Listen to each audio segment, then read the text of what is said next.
प्रकार का नफरत गांधी परिवार में नरेंद्र मोदी जी के लिए रहा है, नतीजा हुआ है कि आरंभ तो सोनिया जी से होता है और गाली देने का काम तमाम कांग्रेस के नेता करते हैं।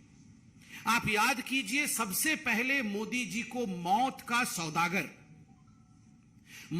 सौदागर कह के संबोधित किया था आदरणीय सोनिया गांधी जी ने। क्या नतीजा रहा? जब एक मेहनत कश गुजराती को मौत का सौदागर कहा जाता है तो गुजरात की जनता ने सोनिया जी और कांग्रेस पार्टी को इसका जवाब दिया। नतीजा हमने देखा है। और आज फिर से मल्लिकार्जुन खड़गे जी प्रधानमंत्री जी को रावण कह रहे हैं। और इतना ही नहीं, आज से एक हफ्ते पहले मधुसूदन मिस्त्री जो कांग्रेस के बड़े नेता हैं, उन्होंने कहा था कि हम मोदी को औकात दिखा देंगे। मुझे कहते हुए दुख हो रहा है कि आज नरेंद्र मोदी जी पूरे विश्व में हिंदुस्तान कहां खड़ा है, किस पायदान पे खड़े हैं, इसको बता रहे हैं। 11वें नंबर स्थान से अगर हिंदुस्तान 5वें नंबर का आर्थिक शक्ति बनता है और उसके पीछे नरेंद्र मोदी जी की मेहनत है, तो मोदी जी को औकात दिखाने की बात मधुसूदन मिस्त्री और कांग्रेस पार्टी करती है। बंधुगण, इतना ही नहीं, आप याद करिए किस प्रकार से शेख हुसैन ने प्रधानमंत्री नरेंद्र मोदी के लिए 2022 में कहा था कि वो कुत्ते की मौत मरेगा। प्रधानमंत्री के लिए इस प्रकार के शब्दों का प्रयोग। और सुबोधकांत सहाय ने कहा था हिटलर की मौत मरेगा मोदी।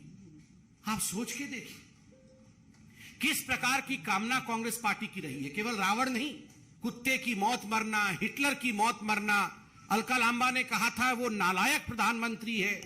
ठीक उसी प्रकार मोदी जी के लिए नाना पटोले ने कहा था कि मोदी को मार भी सकता हूं, कांग्रेस पार्टी के अध्यक्ष महाराष्ट्र के।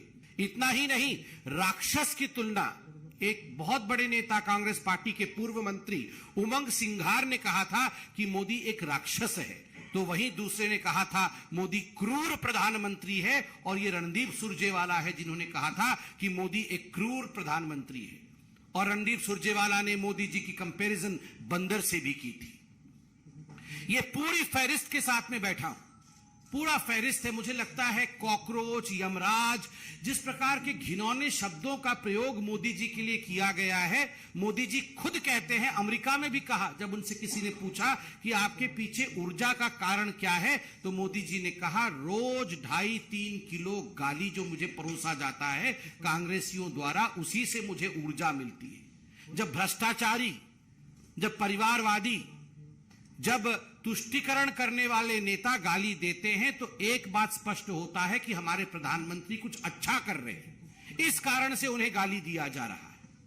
टुकड़े टुकड़े गैंग जब ये प्रधानमंत्री को गाली देते हैं तो इसमें एक ही संदर्भ होता है कि प्रधानमंत्री देश को जुड़ा हुआ देखना चाहते हैं, इसीलिए जो देश को खंडित देखना चाहते हैं वो प्रधानमंत्री को गाली देने का काम कर रहे हैं।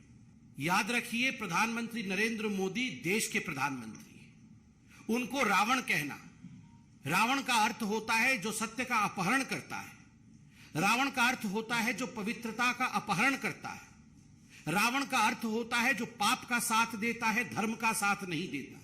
प्रत्येक गुजराती से आज हम ये अपील करते हैं कि जिस पार्टी के मुखिया ने इस प्रकार के शब्दों का प्रयोग गुजरात के स्वाभिमान के लिए, गुजरात के बेटे के लिए, गुजरात के सपूत के लिए किया है, प्रत्येक गुजराती उनके खिलाफ खड़े हो जाए। प्रत्येक गुजराती कांग्रेस पार्टी को सबक सिखाए और 100% गुजराती घर से बाहर निकलकर वोट करें। 100%।